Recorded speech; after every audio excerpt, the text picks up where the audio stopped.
Thank you very much, Andy. You're welcome. So, introduce yourself. Tell us a few seconds about yourself and your channel. Goodness. Okay, my name is Andy Ferris. I am from Gloucestershire in the UK, and I currently live in Austria, in Upper Austria, which is not Australia. It's the one next to Germany in Europe. I run a guitar channel on YouTube called the Guitar Geek. I also host for the music shop Toman. I play in a couple of bands, and I own too many guitars. How's that? There's no such thing as two. Although that wall at the side of you looks very impressive. Yeah. And I'm taking it that's just part of the collection, yeah? Yeah. I actually had to buy a new 7-way stand this week because I found some guitars. So, starting from the start, what and when did YouTube start for you? What got you into it? When did you start on this whole sort of journey? I actually started, I want to say 2014, 15, maybe, with a covers channel, which is out there on YouTube somewhere. And I was doing cover songs, sort of where I was playing all the instruments, video songs. So you're seeing what I was playing, and I've multi-screened or whatever that's called. That's a lot of work. That's a heck of a lot of work. But in doing that, I learned video editing. I learned sort of how, in many ways, not to run a YouTube channel. I learned how frustrating it can be when you're putting so much hard work into content and you're not getting back the feedback that you'd want. So there's that aspect of YouTube. And then I stopped that because, quite frankly, it was too much work to do alongside a job that actually paid money. And we wanted to have kids. So I said, okay, let's stop that now. And then I opened the Guitar Geek channel, I think in 2017, for fun and for the fact that I had a lot of gear and I'd learned how to do this video editing. And I thought that this time that I'm a big fan of, if you invest time in something, then to use that thing that you've invested time in. So otherwise it's a waste of time. So I'd invested all this time and energy into learning how to do video editing and how to talk to a camera, and I enjoyed it. I loved it. And I saw other people doing it, and I thought, that looks like fun. It looks quite easy. How naive was I? And I had a small collection at the time, and I had some pedals. I thought I'd just, make some videos, and I did. And I did pretty much nothing for about a year, and then people started watching. I started making videos regularly, and then people started watching for whatever reason, and then I just was getting positive feedback, and I'm still here now. Excellent. Yeah, no, I'm glad you are, because you're actually one of the two YouTubers that kind of inspired me to actually start doing my channel. It was you and Shane from In the Blues. Nice. Because you both that's kind of really cool. I think from Shane's perspective, he just plays music I really like and has got quite a cool, kind of very honest approach to the way he reviews.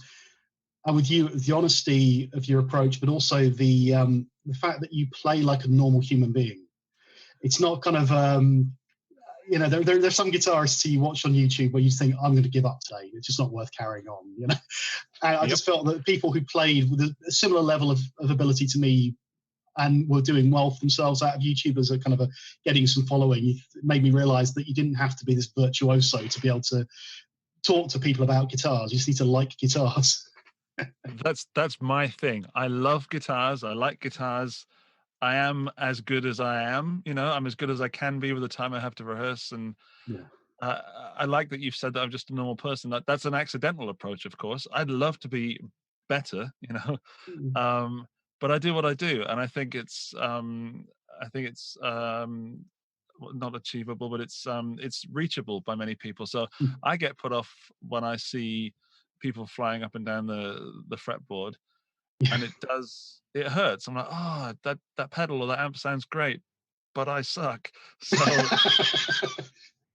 and I grew up my guitar career playing Nirvana stuff, playing power chords in the time when guitar virtuosos were not that popular.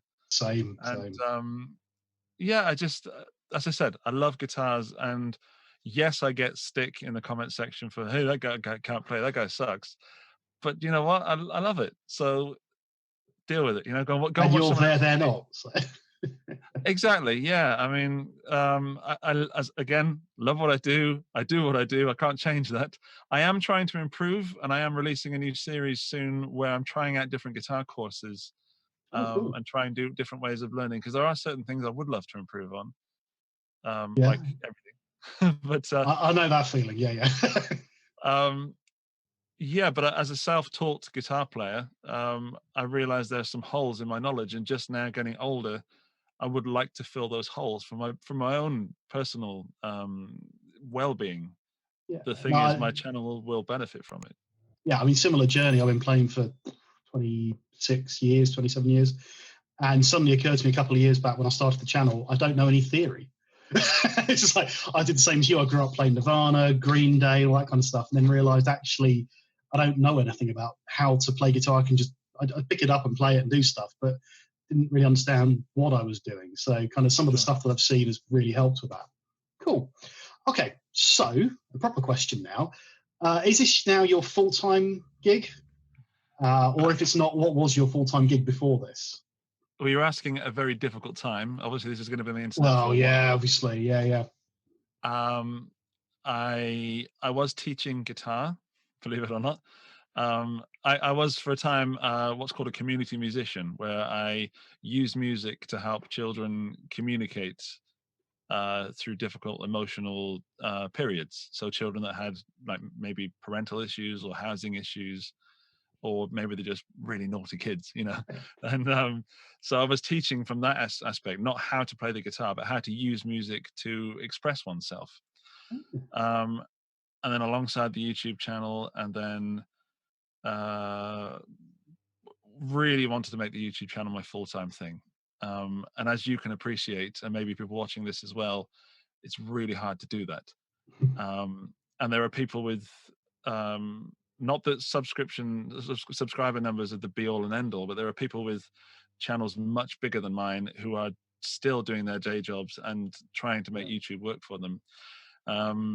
So yes, I work for Thomann, which is a music shop in Germany.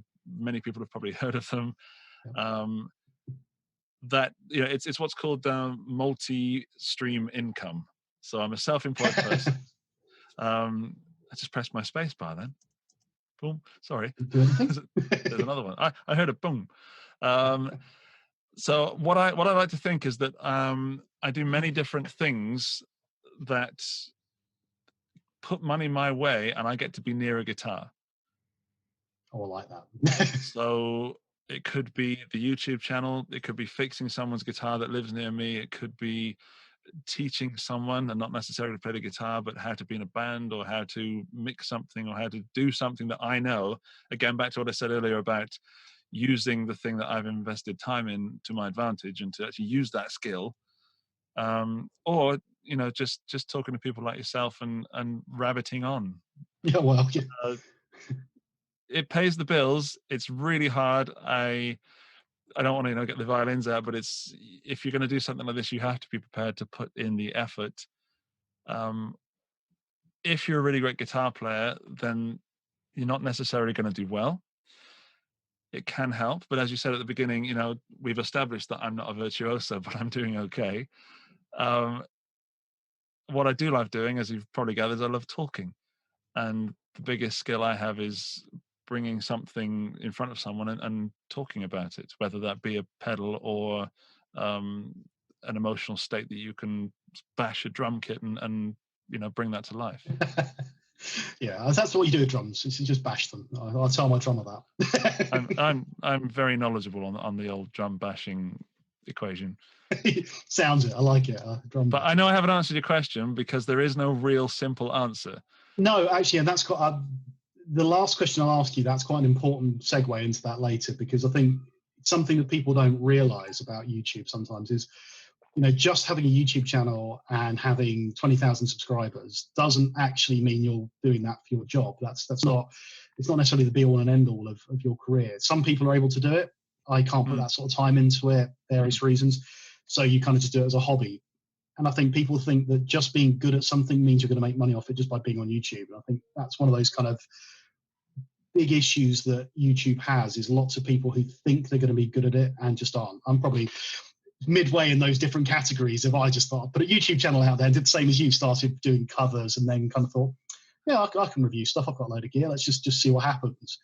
Knowing full well, having done that for video games, that it took years to get to a point where even the smallest of video game makers would even speak to me about gear, about games, and that is a much lower overhead than guitar stuff. So yeah, but no, that's a good answer, not a bad answer at all, actually.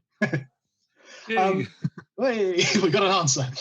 So going back in time, you have touched on this. What got you into guitar in the first place? An obvious question. Wow.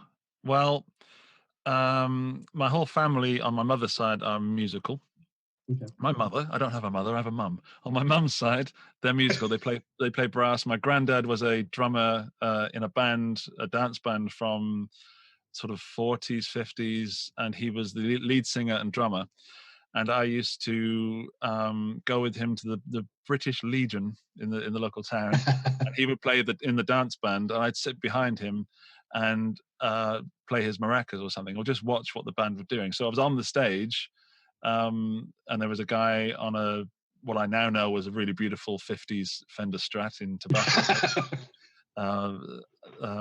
And a big Hammond organ and a trumpet player and a vibraphone as well.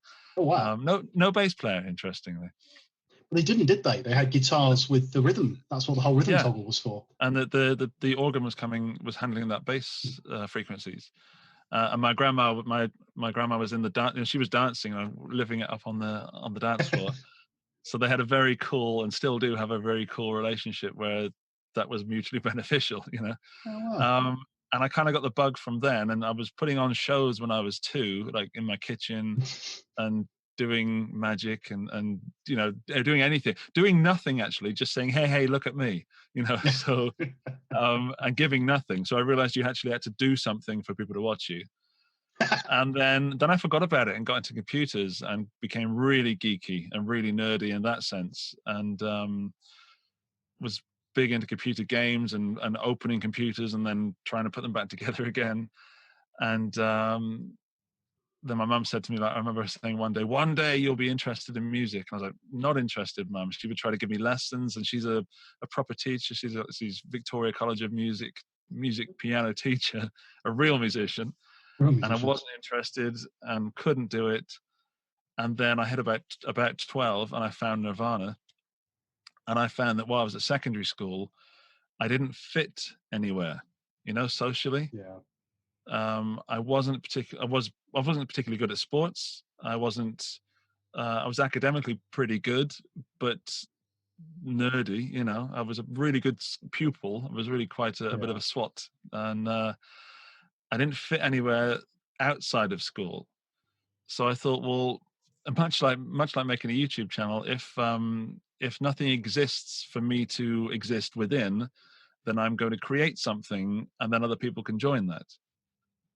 So I thought, well, my granddad plays drums, so therefore I must be able to play drums. So I became a drummer in a band, and I didn't even know how to play drums, or had never indeed properly sat at a kit. And then I got, dare I say, promoted to bass player, and then realized that one day that the band needed a singer and guitar player, and I thought, well, I've been playing guitar for a while. Someone has to step up to the front, or else this band is going to fold. And I'm sure, similar to you, when you're a young musician and you're putting everything through a band, it's everything to you, man. It's like you wake up thinking about the band, you're drawing logos, or you're choosing songs, or you're writing songs, whatever it is you do in that musical world, and it's everything to you. And I didn't want that band to fold, so I stepped forward because I had to, because nobody else would. And then I realized that, okay, this is actually pretty cool. And much like you said at the beginning about having like virtuoso scaring you off doing things, I grew up on Queen, and while I was inspired by Freddie Mercury, I was also frightened, because I thought that that's the level that everybody had to be at to be a front person. Yeah, I can see where you're going with that. And he's the ultimate front person. So I was scared, as you mentioned. Yeah. So and then it just became, it's like a drug, you do music, you write songs, you get feedback, you go on stage and you suck, but for some reason you want to keep doing it. You love that feeling. You have the camaraderie within a band that I genuinely think you don't get anywhere else, because it's not a competition. So there's like a team effort, but no one wins or loses. And I could never stop doing it. And that was the beginning, and I'm still going now with a lot of bumps and a lot of pauses along the way. It hasn't been a smooth ride by far, but the good things never are. Nope. But that's how I started, and that's why I continue. It's literally in me, and I do not exist without it. So I hope that answers cool. the question. That does, yeah. It's interesting because when I hadn't ever been in a proper band until last year. Wow. So I'd played guitar with friends on my road. A few of us played guitar, and I'd had 3 lessons, so I was the lead guitarist, out of the group of 3 guitarists. And as you do when you're kind of 16, 17, and when I went to university, it kind of was a cool thing that people quite liked, the fact I could play the entire Oasis back catalogue, even though I didn't really like Oasis, but you do what you need to get the girls in the room, So I left that out. That's the that's the main reason I've left that out. So when I meant social impact, I realized that I couldn't do anything that would impress girls.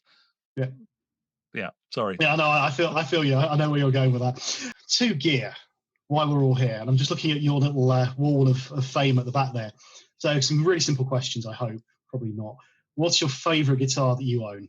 Really? That's your opening gear question? Oh yeah, come on! I've got to start somewhere. Come on, dude. All right, it's very simple. I'm going to give you 2 answers. Yep. Because there are 2 different reasons as to why these are my favorite. Okay. And as this is video, I'll show you, because normally I do a podcast where I show things and people can't see them. But the first one, this is my Fender Custom Shop Telecaster.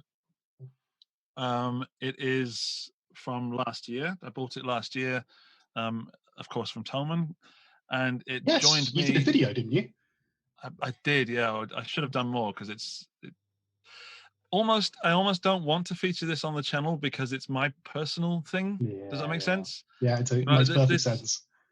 Like super first world problems. This is my job, So I kind of keep a little back for myself. But I literally got this because I was making a video with Chris, and I was waiting for him to finish doing whatever he was doing, and I just put my hand out and grabbed the thing that was nearest to me, and it was this. And as soon as I put my hand on my neck, it was like, oh no, that's the best neck I've ever felt in my life. And it had to be a custom shop, didn't it? And I'm sat in the custom shop room. I know that's an expensive guitar. I went on a journey of buying a Baja telly and buying a Luthier telly from the UK who built me, and they never quite reached this exact guitar. So I thought, well, I know it's expensive, but I have to have it. So I did what I had to do and sold things to make that happen. And also because it wouldn't matter what guitar it is. I bought it without even plugging it in, by the way. I didn't plug it in. It just sounded so great acoustically that I could tell that it would be even better plugged in. Pickups can be changed if you need to. It's the feel that's the important thing with guitars. Yes, it's the connection with the instrument, isn't it? It's the it helps me perform better. Yeah, inspires you. Yes, and the second guitar is this. This is the Ibanez AZ2204 TAB. I don't know. Kind of catchy name Ibanez use.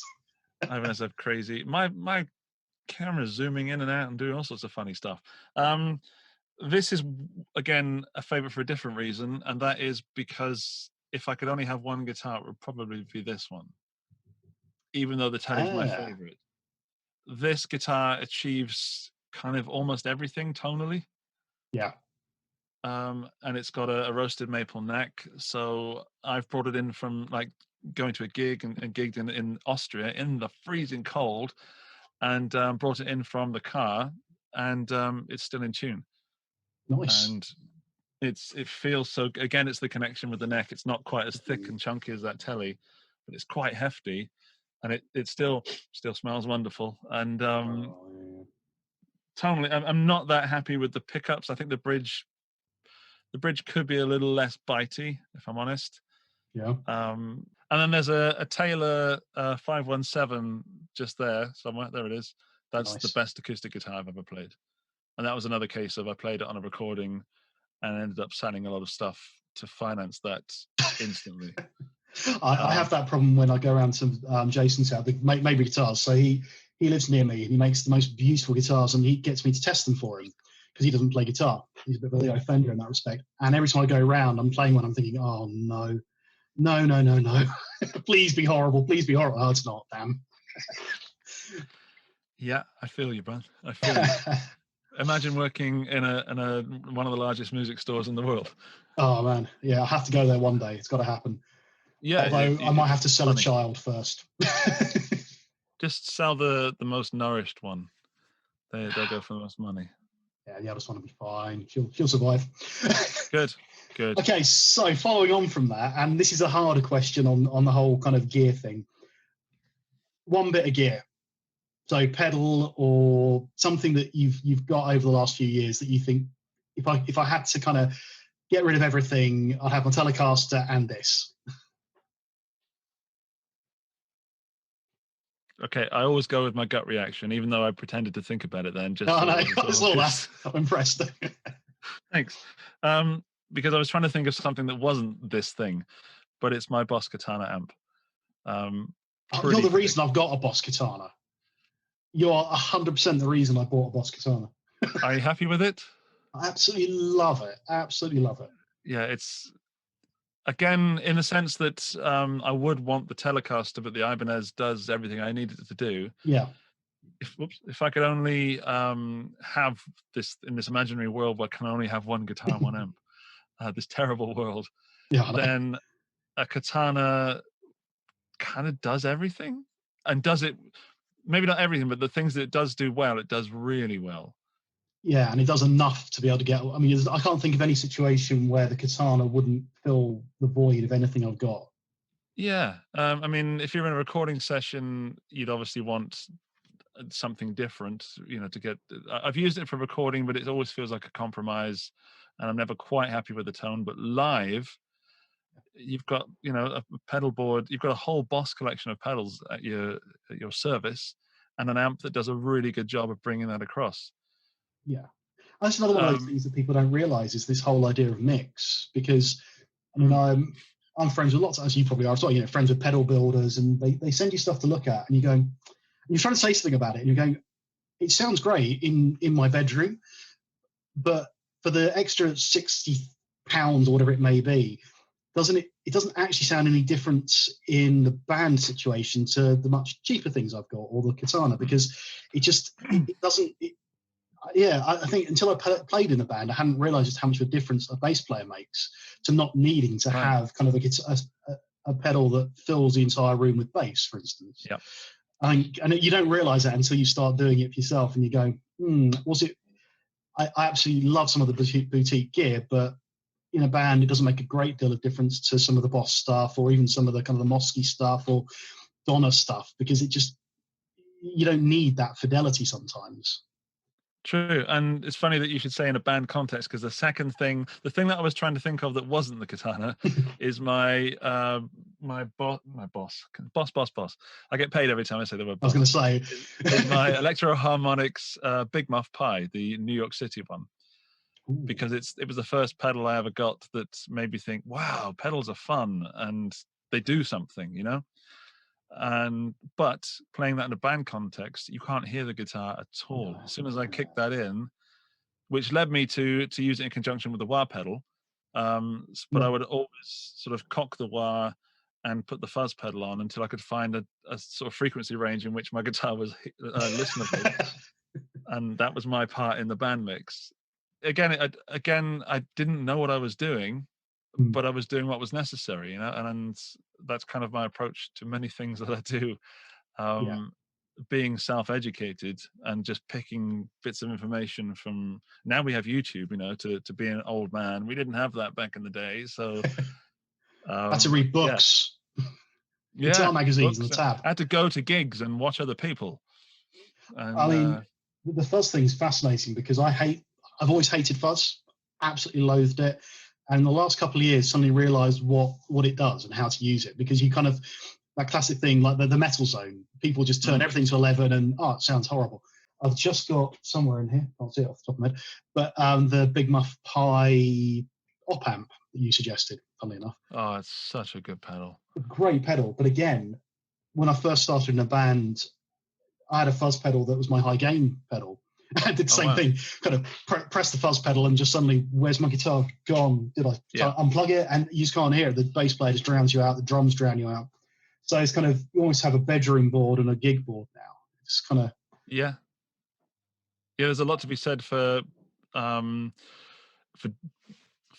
what am I trying to say? Try not to upset anybody.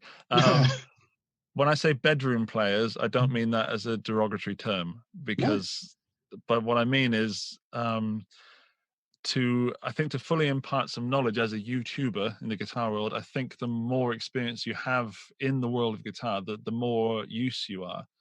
So having been in bands, I was playing 7-8 nights a week, that was my job in entertainment bars and playing music to purely entertain. Sort of jam bands and house bands, and think that's where I came from. So you're probably wondering why I'm not a better guitar player, but I chose the songs very carefully. So I think having all that experience is important to a guitar player, like finding out that a fuzz pedal sounds great in your bedroom but doesn't necessarily do the job at the gig. And conversely, you can have a £7,000 Gibson, but at the gig nobody knows you're not playing an Epiphone or I don't know. That was one of the big ones to me, is hearing something back and going, oh man, that sucked, I hated that, everything sounded bad, and then all the feedback you're getting saying, oh, you sounded great, I didn't hear any difference. You think, but I'm not using my own gear, I've used the house amp, and I didn't have any pedals through it, I didn't have my rig. Like, no, it sounded great, because actually the audience doesn't know any better, so they don't really care. It's like the drummer. I find that they're listening to the song in their head anyway. If you're playing a cover, they're not actually, unless you really suck, then they're actually listening to what they think they're hearing. It's a very interesting psychological world. You also discover the power of an EQ pedal, the one pedal that everyone, that and volume pedals. Two of the most boring pedals on earth become the most important pedals on the board, because if you want to cut through the mix with a fuzz pedal, EQ pedal after it, or a tube screamer after it, anything that pushes those mids. But you don't know that until you play it, because in your bedroom it sounds horrific if you do that with it. Suddenly push all the mids out and the room just starts to creak with horrible sort of overtones. So fascinating. I'd say interesting that it'd be a fuzz pedal though. You could just play on your own desert island with a Telecaster, a fuzz pedal, and a Boss Katana. Yeah, I think just to say something negative about the Katana, because I should finally. The fuzz is not a great fuzz on that, because digital fuzz is not great. But if I had a Big Muff, my Telly, and a Katana and power, all these desert islands have power. Food and all that stuff. I'm assuming that's supplied. I'd be a pretty happy chap. Okay, so here's a question you might not want to answer, but I like this question. I'm definitely going to answer it. Just so you know, I am definitely going to answer it. And then ask if I edit it out after today. What's the worst bit of gear you've been asked to review? I've had a few duffers. That's a really good question. While my brain thinks about that, can I answer it in I've got the worst pedal that comes to mind straight away? Oh, I'm fascinated. God. That's the Pastrami Overdrive from Danelectro in the Food series. Really? I've never got a tone that I like from it, and I've owned it for 20-something years. I remember them coming out when not long after I was playing. Yeah. I bought it the same day and at the same time that I bought a Marshall Bluesbreaker Mark I, which is now a very coveted pedal. And the Pastrami Overdrive was £20 and the Marshall Bluesbreaker was 15, because they couldn't sell it because it didn't do anything, because it's such a low gain overdrive. And it's a huge pedal as well. Yeah, and I only have both still because I kind of lost them, And now doing the YouTube thing, I appreciate the Bluesbreaker, but still, and there will probably be a video where I attempt to get a good tone for the Pastrami, but it's just rubbish. I had an Axe overdrive like that around about the same sort of time, little plastic thing. But wow. But as for something that's so, regarding reviews, one of the reasons I started my channel is I was kind of tired of people being so positive with reviews and nothing was ever bad. Hanging my head. But I realize now that and my personal policy is if something's not clicking with me, so it's not necessarily bad, but I think it's bad, I don't make the video. Yeah. I've done this in the past with like the Fender Mustang amp, the GT, and it was, in fact, there we go. Yeah, the Fender Mustang GT is before the revised firmware dog poo ever. Yes, but I still get, because of YouTube and because of the way time works, people comment on my video saying it's brilliant. I'm like, yeah, but this was before the firmware update. So my comments are no longer valid because they're a different, what's in essence a very different amplifier. Yeah, because it made a huge difference, didn't it? It actually sort of made it sound like an amp.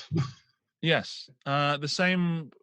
What is it? There's something from Line 6 where they did the same thing. The Spider V5. Yeah. So they did a version 2 of that, and I was actually in California at Line 6 Yamaha when the video guy at Yamaha on Line 6 was demonstrating himself, and he'd just been working with it, and it was unbelievable. Yeah, no, I know what you mean. There's kind of there's a daughter of mine who's hello, you've banged your head off something, haven't you? Say hello to Andy. Hi. I think we were Line 6. Oh yeah, no, Spider. Yeah. What was interesting with that was taking the tweeter out, wasn't it? They had like an extra speaker that they removed from. You could turn it to like classic mode that removed that, and suddenly it sounded like an actual amplifier again. Yeah, I didn't know that's what they did, but whatever they did worked. Oh, so there's a Glenn Fricker video where he was sort of, he's another one who absolutely hates them, and then he kind of, he did the firmware update, took the speaker out, and suddenly goes, actually, it's usable now. Not great, but it's still usable. I did see Glenn's video on that a lot. What's weird about being a YouTuber is not having the time to watch other people's videos. So we exist in a world where people say, oh, I saw this video and I saw that video, and I'm like, I really wish I had time to watch other people's videos. And sometimes I do. I just spend a whole afternoon watching other people's videos to steal their licks and to basically just get a temperature of what's going on at the moment, and because you can get stuck in your own world, just sort of sat there talking to a camera all the time. I know exactly what you mean. Yeah. Odd. Okay, so a couple more questions and you're done. You can live your life once more. Yay. What time? Oh, that's not, only like 3 hours late from when we should have started. There's a pizza cooking upstairs that how long? Okay, we'll get through this quick. No, my girlfriend, she's made it, so it's hopefully they've left me some. It will have been cooked by now. Oh man! Hopefully it's still existing. Okay, we'll go fast on these ones. These should be again easy. Yeah. What was the one that got away? I mean, I've done it as well. You kind of review something, and you either send it back to the manufacturer, or you don't really click with it initially, and you sell it on, or whatever it may be, and you just go, "Oh man, actually, I wish I'd been able to keep that. Or I wish I bought that, or whatever it was." The one that got away. I can tell you the one that almost got away. Is that okay? Yeah. Okay, because I can't think of anything that. I mean, God, I'm really racking my brains now. Yeah, message me later. Not good. Yeah, we need to do the video again. I've thought of something. It was that Fender Mustang GT.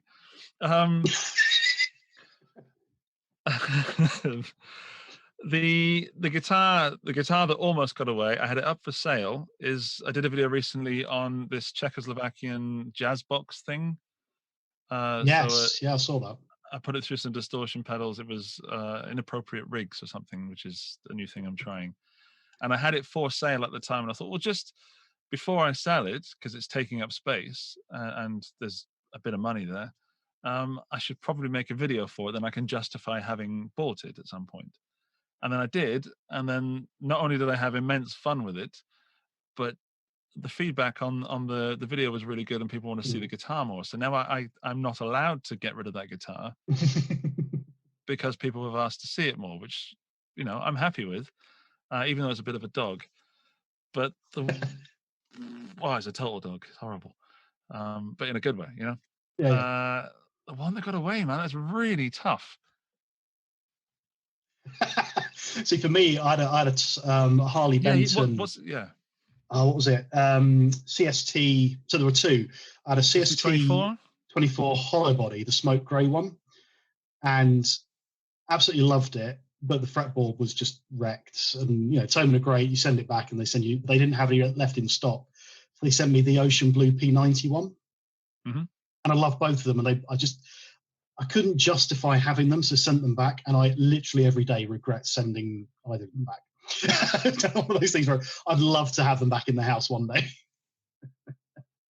On a similar note, I can think of one that I sold that I wish I hadn't. It was an Epiphone master-built AJ45. Yes, AJ45 master-built Epiphone acoustic. So it's basically it's a Epiphone version of a J45 Gibson. Yeah.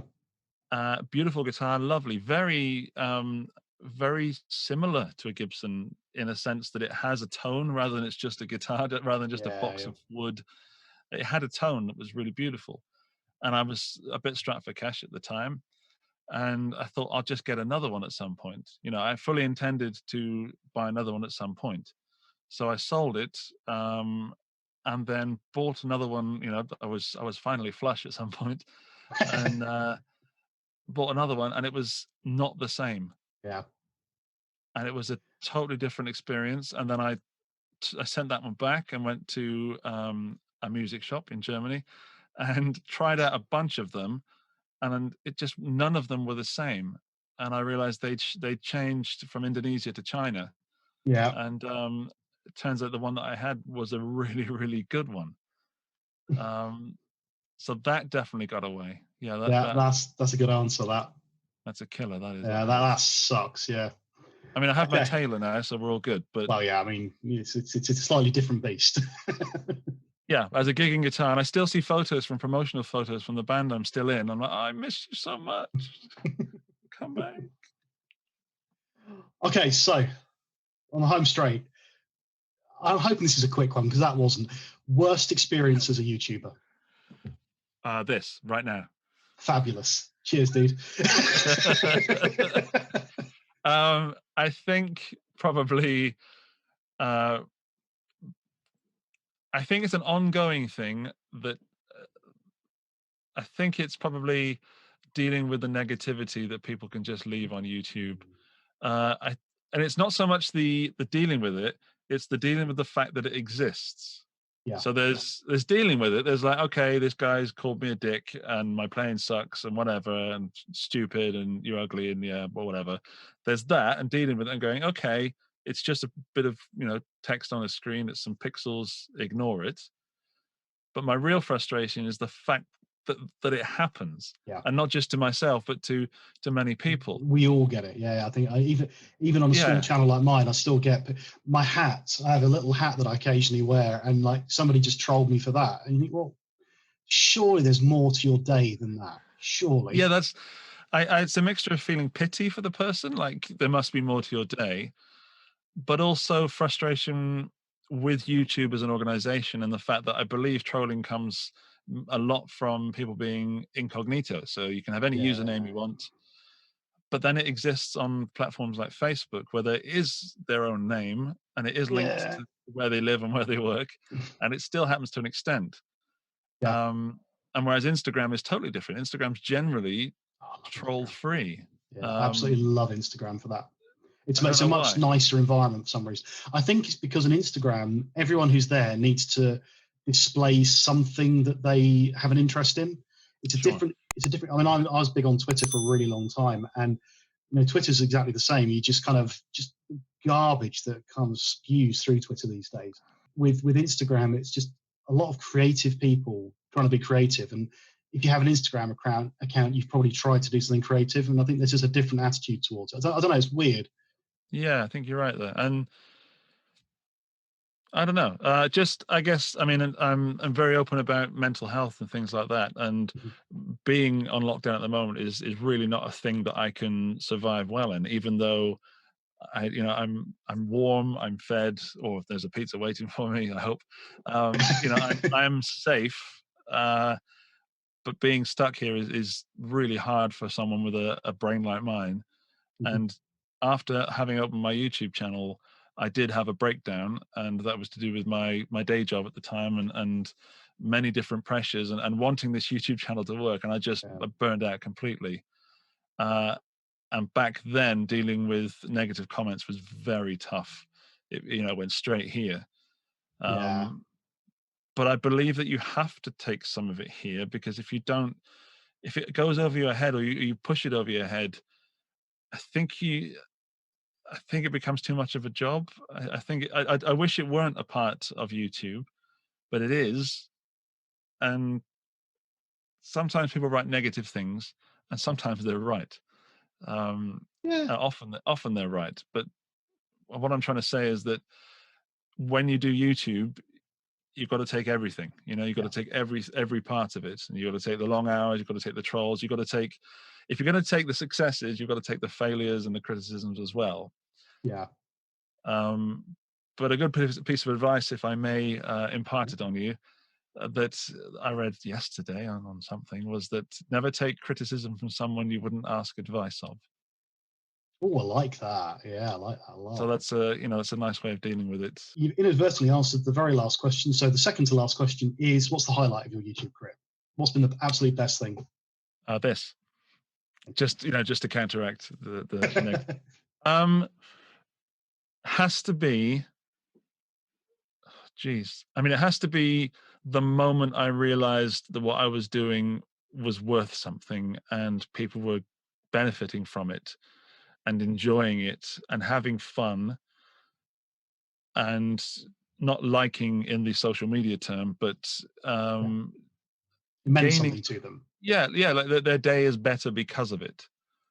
So that was a Yeah. big moment where I realized that what I was doing was not just being thrown into the wind and being, it's gone forever. There are people watching it and continuing to watch it, and benefiting from it. Another thing was being recognized by peers, I guess, or heroes, or at Mm. least people I look up to. Oh, I had a nice knuckle click then on the mic. Um, People I looked up to, who I can now call my peers. Yeah. And going to TGU in 2018, and meeting people I've been watching on YouTube for years, like Glenn Fricker and Yeah. Adam Neely, and all these people who I think are absolutely knocking it out of the park with what they do, and then meeting them, and then making content together, and then just hanging out, and then using all that again to improve what I do. And then that trickling down to, if I may say so, people such as yourself who benefit from that. Yeah, absolutely. So it's such a community, and such a nice community to work in, mostly, that when you do something positive, it can only benefit other people rather than get lost. I've So certainly it's met more nice people than not nice people in doing this. I think it just seems to everyone's going through a similar journey at different phases of the same journey. And I think I quite like that. absolutely, and there's no failing or succeeding in my eyes. It's just, I believe if you're having fun, you're having a good time, then people want to be part of that. People want to be part of that conversation. It's like, oh, what's going on over there? That looks like fun. I want to be Mm. part of it. But it's people Um, such as yourself who are willing to give back, because not everyone does. So I've been speaking to you for 6 months or something, but not everyone either has the time or even the interest in kind of conversing directly, or they're just, their channels are far too big to talk to people in general. But I think, yeah, the fact that you're happy to chat, and you've given me loads of advice over the last few months about various things, which has been fantastic for me. And there are a few who I've spoken to who have done exactly that, and there are a few who don't, but you kind of can understand it. But I think the community as a whole, it just seems good. I've been involved in lots of different gaming communities. Seemed good for a long time. They weren't quite hmm toxic. Yeah, no, it's one of my favorite things. It's just that everyone kind of wants to see most people do well. Most people are in that situation. and there's also enough to go around for everybody. So if one thing doesn't work for you, Yeah, then there's another thing. There's some people are certainly very divisive, like Henning Pauly HP42. He was a dear friend of mine, and we were just talking earlier about things and about how things are going, and if I may say so, he's also having a tough time, you know, and he's got he releases content daily, but some people are obsessed with Henning and some people hate him, you know. He knows that, and he knows in which camp I'm in, and he uses that to his advantage. He just does what he does. And if anyone's watching this, like thinking, how do I do this or whatever, then I know you haven't asked me, but Henning is himself, and That's I am that myself. question just there. Any advice for YouTubers? It's the last question on the list. Well, then, so you've asked the question, so I shall answer it. Yeah, steal from enough places to make it your own. And also be yourself in doing so. If you suck at guitar, then embrace it. If you are a virtuoso, then embrace that, and you will appeal. You can't please everybody all the time, and if you do, then you're doing something wrong because you're just pleasing the crowd. Do what you do because there's no one more youer than you. Oh, thank you, Seuss. Thank you. Yeah, you're welcome. That's really great advice. Actually, the Henning thing is interesting because the videos that I've seen you do with him, and a few other people who had only met him at the first time when they went to his house, essentially, last year. Is he as crazy as he seems? Is that genuinely how mental he actually is? Because he just comes across as this absolutely insane character on camera. I just can't see that you can actually exist like that. To answer that question, I have to first preface it with he has the biggest heart of his heart is huge. He's a very loving, caring person, and above all, he's a good person. And that's not to defend him for being crazy or anything like that. No. And crazy is not a bad word here either. No, he's such a good person. And without him, I wouldn't be sat here right now talking to you, put it that way. So there's he helped me a lot. However, but to answer your question, is he as crazy as that? He puts a lot of effort into making sure that his videos are entertaining, and that's how his videos are entertaining.